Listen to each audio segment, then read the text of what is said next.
Hi guys, ఎలా ఉన్నారు? మరో ఇంట్రెస్టింగ్ వీడియోతో మళ్ళీ మీ ముందుకు వచ్చాను. ఈ వీడియో చివరి వరకు చూసి నచ్చితే ఒక లైక్ వేసుకోండి. ఓకే, ఇక వీడియో స్టార్ట్ చేద్దాం. ఏపీ ఎలక్షన్స్ అనే ఒక చెత్త ఘట్టం ముగిసింది. ఈ ఎలక్షన్ల టైంలో రాజకీయ నాయకుల చిత్ర విచిత్ర విన్యాసాలు చాలా చూసాం. ఎప్పుడు చూడని దరిద్రాలన్నీ మన కంటపడ్డాయి. రాత్రికి రాత్రే సీఎం అయిపోవాలని పార్టీ పెట్టి చివరికి ఒక్కసారి నన్ను అసెంబ్లీకి పంపించండి అని కాళ్ళ వెళ్ళపడుతున్న పార్టీ అధ్యక్షుడిని చూసాం. స్వార్థ ప్రయోజనాల కోసం అన్నదమ్ముల్లా కలిసిమెలిసి ఉన్న ఆంధ్ర ప్రజల మధ్య ప్రాంతీయ విభేదాలు రెచ్చగొట్టి రాష్ట్రాన్ని రెండు ముక్కలుగా విడగొట్టి రాజధాని లేని రాష్ట్రంగా మిగిల్చారు. దిక్కుమొక్కు లేని రాష్ట్ర ప్రజల దీనస్థితిని చూడలేక తన రాజకీయ అనుభవాన్ని అంతా పోగేసి ఒక చక్కటి రాజధాని నిర్మించి తెలుగు ప్రజానికానికి కానుకగా ఇవ్వాలనుకుంటే ఉచితాల కాశపడిన గొర్రెలు దిశానిర్దేశం చేసి దారి చూపే మార్గదర్శకుణ్ణి నిర్దాక్షిణ్యంగా పీఠం మీద నుంచి గెంటేశారు. కనికట్టు విద్యలకి మోసపోయి తనను వంచిన ప్రజలను విమర్శించకుండా ఎలాగైనా సరే తన కలల స్వప్నం అమరావతి నిర్మించి ప్రజలకు ఒక మార్గం చూపాలని 70 ఏళ్ల వయసులో 25 ఏళ్ల యువకుడిలా మండుటెండల్ని సైతం లెక్క చేయకుండా శ్రమిస్తున్న నాయకుడిని చూశాం. ఏదో పొడి చేస్తాడని వెనక ముందు ఆలోచించకుండా 151 సీట్లు కట్టబెట్టి సీఎంని చేస్తే పరిపాలన చేతకాక గులకరాయి కథలు చెప్పుకుంటున్న ఒక అసమర్థ ఫస్ట్ క్లాస్ స్టూడెంట్ని చూశాం. ఈ ప్రపంచంలో ఏడ దొరకని మాయదారి సంతంతా మన ఆంధ్రాలోనే ఉంది. ఎవడు ఎదవనా కొడుకు, ఎవడు సమర్థుడని ప్రజలకు ఆల్రెడీ తెలుసు. అరుగుల మీద పడుకొని చెట్ల కింద కూర్చొని టీ బంకుల్లో బాధ కనిపెట్టి వాడు అది చేయలేదు వీడు ఇది చేయలేదని సొల్లు మాటలు మాట్లాడుతుంటారు. మరి ఇప్పుడు అవకాశం వచ్చింది. 5 సంవత్సరాలకు ఒకసారి వచ్చే విలువైన ఓటుని ఎంత సమర్థవంతంగా ఉపయోగించారనేది జూన్ 4న తెలుస్తుంది. ఎలక్షన్స్ అయితే అయిపోయాయి, కానీ ఏపీలోని గొర్రె బిడ్డలు ఎటువైపు ఓటు వేశారో తెలియదు. అయినా సరే రోజుకొకడు మీడియా ముందుకు వచ్చి ఇదిగో వైసీపీకి 150 వస్తాయి, 170 వస్తాయి, టీడీపీకి 30 వస్తాయి, 40 వస్తాయని పేటీఎం గాళ్ళందరూ రిజల్ట్ చెప్పేవాళ్ళు మొన్నటి వరకు. కానీ సడన్గా చాలామంది పొలిటికల్ అనలిస్టులు అండ్ పోల్ సర్వే ఛానళ్ళు టీడీపీ కూటమి పక్కాగా అధికారం చేపట్టబోతుందని తేల్చి పడేశారు. అది చూసిన పేటీఎం బ్యాచ్ అంతా గుడ్లు తేలేశారు. దానికి తోడు ప్రశాంత్ కిషోర్ ఇచ్చిన సర్వే రిపోర్ట్ చూసి పై ప్రాణాలు పైనే పోయాయి. మళ్ళీ ఈడేవుడు గొట్టంగాడంటారా? అలా అనొద్దు. ఈయనెవరంటే ఒకప్పుడు మన గులకరాయి అధ్యక్షుడిని సీఎం పీఠం ఎక్కించిన మహానుభావుడు. ఈయన 2019 ఎలక్షన్స్లో వైసీపీకి వ్యూహకర్తగా పనిచేశాడు, గట్టెక్కించాడు కూడా. ఒక ఏపీకే కాదు, పశ్చిమ బెంగాల్లో మమతా బెనర్జీకి, తమిళనాడులో స్టాలిన్కి, ఇలా చాలామంది నాయకులకి పనిచేశాడు. నిన్న జరిగిన ఎలక్షన్స్కి ముందు అంటే మార్చిలో టీడీపీ పార్టీకి వ్యూహకర్తగా పనిచేయాలని చంద్రబాబు నాయుడు కోరాడు. అయితే టీడీపీ ఇప్పట్లో అధికారంలోకి రాదని భావించాడో లేదంటే ఒకే చోట 2 పార్టీలకు పనిచేస్తే తన క్రెడిబిలిటీ దెబ్బతింటుంది అనుకున్నాడో తెలియదు, కానీ మొత్తానికి చంద్రబాబు నాయుడు యొక్క ఆఫర్ని సున్నితంగా తిరస్కరించాడు. అయితే ఇక్కడ 2019లో పనిచేసిన అనుభవం ఉండడంతో ఇక్కడి ప్రజల నాడి ఎలా ఉంటుందో తనకు ఒక ఐడియా ఉంది. అయితే తాను ప్రాక్టికల్గా సర్వే చేశాడో లేదంటే చూచాయిగా చెప్పాడో తెలియదు, కానీ ఎలక్షన్స్కి ముందు నుండే ఎన్డీఏ టీడీపీ కూటమి అధికారంలోకి రాబోతుందని ఒక బాంబు పేల్చాడు. దాంతో వైసీపీ టీం పీకే చంద్రబాబు కోసం పనిచేస్తున్నాడని ఆరోపణలు కూడా గుప్పించింది. అయితే విచిత్రంగా ఆయన ఎలక్షన్స్ ముగిసిన తర్వాత కూడా పక్కా ప్రిడిక్షన్స్తో టీడీపీ కూటమి అధికారంలోకి రాబోతుందని పక్కాగా సీట్లతో సహా ప్రూవ్ చేస్తున్నాడు. ఆయన పనిచేసిన ప్రతి చోట ఆయన అంచనాలు తప్పలేదు. దానికి తోడు మెజారిటీ సర్వేలు కూటమి అధికారంలోకి రాబోతుందని రిపోర్ట్స్ కూడా ఇచ్చాయి. దాంతో ప్రశాంత్ కిషోర్ మాటలకి మరింత ప్రయారిటీ పెరిగింది. ప్రశాంత్ కిషోర్ ఇచ్చిన ఇంటర్వ్యూలో ఆయన ఏం మాట్లాడాడో ఒకసారి చూద్దాం. ఏపీ అసెంబ్లీ ఎన్నికల ఫలితాల తర్వాత వైసీపీ అధికారంలో కొనసాగబోదని ఆయన బల్లగుద్ది మరీ చెప్పాడు. ఏపీలోని అధికార పార్టీకి ఘోర పరాభవం తప్పదని, నేను చెప్పేది తప్పైతే జూన్ 4 తర్వాత నా ముఖం మీద పేడతో కొట్టండి అన్నాడు. తాము ఖచ్చితంగా గెలుస్తామని సీఎం జగన్మోహన్ రెడ్డి చెప్పినా సరే ఫలితం ఉండబోదని అన్నాడు. ఆయన నమ్మకం వ్యక్తం చేసినట్లుగానే రాహుల్ గాంధీ, తేజస్వి యాదవ్ లాంటి వారు కూడా చెప్తున్నారని, వారి పార్టీలు కూడా అధికారంలోకి రావని చెప్పాడు. ఈ ఎన్నికల్లో అంచనాలు తప్పైతే నా ముఖంపై పేడ పడుతుంది. పశ్చిమ బెంగాల్ ఎన్నికల్లో నాతో సవాల్ చేసిన అమిత్ షా ముఖంపైన పేడ పడింది. అలాగే జూన్ 4న ఎన్నికల ఫలితాలు విడుదలవుతాయి. నేను చెప్పిందే నిజమైతే జగన్మోహన్ రెడ్డి ముఖంపైన పేడ పడుతుంది, లేదంటే నా ముఖంపై పేడ పడుతుంది. ఎన్నికల ఫలితాలకు ముందే ఏ రాజకీయ నాయకుడు ఓటమిని అంగీకరించాడని, తాను 10 ఏళ్లుగా ఎన్నికల క్షేత్రంలో పనిచేస్తున్నానని, ఓట్ల లెక్కింపు రోజు 4-5 రౌండ్లు పూర్తయిన తర్వాత కూడా వారు ఓటమిని అంగీకరించారని, రాబోయే రౌండ్లలో తమకే మెజార్టీ వస్తుందని ఆశాభావం కూడా వ్యక్తం చేస్తారని చెప్పాడు.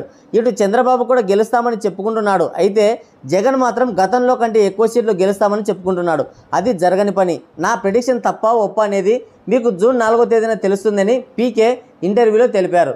జనరల్గా ఏ సర్వేలని మనం నమ్మకూడదు, ఎందుకంటే సర్వేలు న్యూట్రల్గా నిష్పక్షపాతంగా జరగడం లేదు. ఎవడో ఒక రాజకీయ నాయకుడికి కొమ్ము కాస్తున్నాయి. అయితే ఈ ప్రశాంత్ కిషోర్ చెప్పేదాన్ని మనం అంత ఈజీగా కొట్టిపారేయలేం. ఆయన దాదాపు 10 సంవత్సరాలకి పైగా ఎన్నికల వ్యూహకర్తగా గ్రౌండ్ లెవెల్లో పనిచేస్తున్నాడు.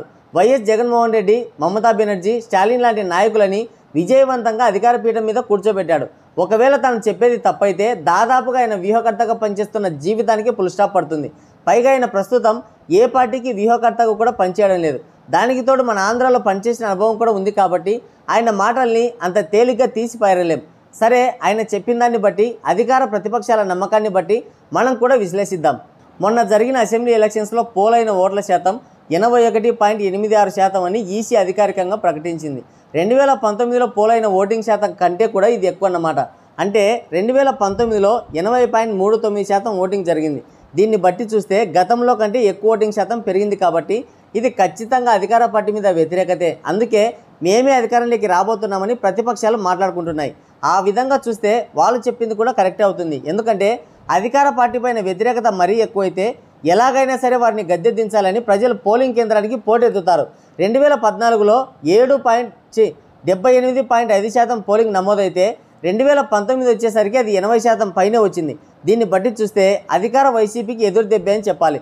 రాజధాని లేకపోవడం, పోలవరం ప్రాజెక్టు పెండింగ్లో ఉండటం, ప్రత్యేక హోదా గురించి పట్టించుకోకపోవడం, జాబ్ క్యాలెండర్ విడుదల చేయకపోవడం, నిరుద్యోగుల సంఖ్య పెరిగిపోవడం, వాలంటీర్ వ్యవస్థపై ప్రజల్లో ఒకంత అసహనం, పెరిగిన నిత్యావసర వస్తువుల ధరలు, కేవలం సంక్షేమ పథకాలపైనే దృష్టి పెట్టి అభివృద్ధిని గాలికి వదిలేయడం, విద్యుత్ ఛార్జీలు మోత మోగించడం, వైసీపీ నేతల దాడులు దౌర్జన్యాలతో ప్రజలు విసుగు చెందడం, ఇలాంటివన్నీ కూడా అధికార వైసీపీ పైన తీవ్ర ప్రభావాన్ని చూపించేవే. ఆ విధంగా చూస్తే 80% పైనే ఎన్నికల ఫలితాలు కూటమికి అనుకూలంగా ఉన్నాయి. అయితే ప్రశాంత్ కిషోర్ చెప్పినట్లు ఏ రాజకీయ నాయకుడు కూడా చివరి రౌండ్ పూర్తయ్యే వరకు ఓటమిని అంగీకరించాడు.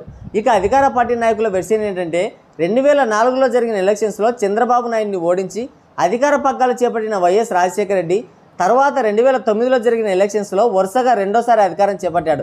పైగా 2004 కంటే 2009లో ఓటింగ్ శాతం పెరిగింది. అయినా సరే అధికార కాంగ్రెస్ పార్టీ విజయం సాధించింది. కాబట్టి ఇప్పుడు మా పార్టీ కూడా అదే బాటలో పయనించి విజయం సాధిస్తుంది అని అధికార వైసీపీ నాయకులు చెప్తున్నారు. మనం ఒకసారి దాన్ని కూడా పరిగణలోకి తీసుకుంటే 2004 ఎలక్షన్స్లో నమోదైన ఓటింగ్ శాతం 69.81%. ఆ ఎన్నికల్లో కాంగ్రెస్ పార్టీ టీఆర్ఎస్, కమ్యూనిస్టులు, మజ్లిస్ పార్టీలతో పొత్తు పెట్టుకొని పోటీ చేసింది. టీడీపీ, బీజేపీ ఒక కూటమిగా ఏర్పడి పోటీ చేశాయి. అదే 2009 వచ్చేసరికి ఓటింగ్ శాతం 72.70% జరిగింది. అంటే గతంలో కంటే 3% ఓటింగ్ పెరిగింది. ఓటింగ్ శాతం పెరిగినా కూడా కాంగ్రెస్ విజయం సాధించింది. మరి వాళ్ళు చెప్పేది కూడా కరెక్టే కదా అని మీకు అనిపించవచ్చు. మనం ఇక్కడ ఒకటి గమనిస్తే 2004లో 69% ఓటింగ్ పర్సెంటేజ్లో 38.60% కాంగ్రెస్కి, 37.60% టీడీపీకి వచ్చింది. అంటే రెండు పార్టీల మధ్య వ్యత్యాసం ఎంత? జస్ట్ 1%. అదే 2009 వచ్చేసరికి కాంగ్రెస్ ఓట్ బ్యాంక్ 36.60% ఉంటే టీడీపీ ఓట్ బ్యాంక్ వచ్చేసి 28%కి పడిపోయింది. మరి ప్రభుత్వ వ్యతిరేకత ఓటు ఎటుపోయింది అంటే చిరంజీవి ప్రజారాజ్యం, లోక్సత్తా, సిపిఐ పార్టీలు చీల్చాయి. ఒక్క ప్రజారాజ్యం పార్టీయే దాదాపుగా 17%కి పైగా ఓట్లను చీల్చింది. ఇక లోక్సత్తా 2%, సిపిఐ 1%, బీజేపీ 0.21% వరకు ఓట్లు చీల్చి టీడీపీకే గండి కొట్టి అధికార వ్యతిరేక ఓటుని ఎగరేసిపోయి మళ్ళీ కాంగ్రెస్ పార్టీకే పగ్గాలు వచ్చేలా చేశాయి. అది మ్యాటర్. ఇప్పుడు 2024కు వచ్చేసరికి టీడీపీ, జనసేన, బీజేపీ కూటమిగా ఏర్పడి అధికార పార్టీ వ్యతిరేక ఓట్లు చీలకుండా చూసుకున్నాయి. ఇక కాంగ్రెస్ నేతృత్వంలోని షర్మిలకి ఓటేసే నాదుడే లేడు. 2019 ఎలక్షన్స్లో అధికార వైసీపీకి 49.95% ఓటింగ్ పర్సెంటేజ్ ఉంటే ప్రతిపక్ష టీడీపీకి 39.70% ఓట్ బ్యాంక్ ఏర్పడింది. ఇక జనసేనకి 6%. అంటే వైసీపీకి, టీడీపీకి దాదాపుగా 10% ఓట్ బ్యాంక్ తేడా ఉంది. ఇప్పుడు టీడీపీ ప్లస్ జనసేన, బీజేపీ కూటమిగా ఏర్పడ్డాయి కాబట్టి టీడీపీ 39% ప్లస్ జనసేన 6% ఓట్లు కలిపితే దాదాపుగా 45% అవుతుంది. వైసీపీ వ్యతిరేక ఓట్లు ఒక 4% పడితే చాలు కూటమి అధికారంలోకి రావడానికి పక్కా ఛాన్స్ ఉంది. ప్రస్తుతం జరిగిన పరిణామాలు బట్టి చూస్తే వైసీపీ పైన వ్యతిరేకత భారీగానే ఉంది. అది గ్రౌండ్ లెవెల్లో మరింత ఎక్కువ ఛాన్సులు కూడా ఉన్నాయి. వారందరినీ కూడా టీడీపీ కూటమి సమర్థవంతంగా తమ వైపు తిప్పుకోగలిగి ఉంటే మాత్రం వైసీపీ ఓటమి పక్కా. ఇక్కడ ఇంకో విషయం, 2019లో గెలిచిన వైసీపీ నాయకుల్లో చాలామంది బొటాబొటి అంటే చాలా తక్కువ మెజార్టీతో గెలిచిన వారే. కొద్దిమంది అయితే కేవలం 1000 కంటే తక్కువ మెజార్టీతోనే గెలిచారు. అలాంటి చోట్లంతా కూడా టీడీపీ భారీగా కసరత్తు చేసి ఆ నియోజకవర్గాలపై దృష్టి పెట్టింది. పైగా ఇంకొంతమంది ఎమ్మెల్యేలు తమ నోటి దురుసుతో ప్రజల్లో తీవ్ర వ్యతిరేకతను కూడా మూటగట్టుకున్నారు. చాలామంది నోటి దురుసు ఎమ్మెల్యేలు, మంత్రులు, నిత్యం భజన కీర్తనలు చేసిన ఎమ్మెల్యేలు సైతం ఈ ఎలక్షన్స్లో భారీ ఓటమి చూడబోతున్నారు. నెక్స్ట్ వీడియోలో వారందరి గురించి మాట్లాడుకుందాం. ఇక ప్రశాంత్ కిషోర్ టీడీపీ కూటమి 125 నుంచి 135 సీట్లలో గెలవబోతుందని, వైసీపీకి కేవలం 40 నుంచి 50 సీట్లు మాత్రమే రాబోతున్నాయని చెప్తున్నాడు. అదే కనుక నిజమైతే వైసీపీకి జగన్మోహన్ రెడ్డికి ఇంతకంటే ఘోర పరాభవం ఇంకోటి ఉండదు. సో మొత్తానికి ఏ విధంగా చూసుకున్నా సరే కూటమి అధికారం చేపట్టబోతుందని స్పష్టంగా తేలిపోయింది. నాకు తెలిసినంత వరకు నాకున్న సమాచారం మేరకైతే కూటమికి 90 నుంచి 105 సీట్లు వస్తాయి. ఇక అంతకన్నా ఎక్కువ అంటే అది బోనస్ కిందే లెక్కేసుకోవాలి. ఎటు తిరిగి కూటమి అధికారంలోకి రావడం మాత్రం పక్కా. సో గాయస్, ఇది వీడియో. మరో ఇంట్రెస్టింగ్ వీడియోతో మళ్ళీ కలుద్దాం. Thank you, take care, bye bye.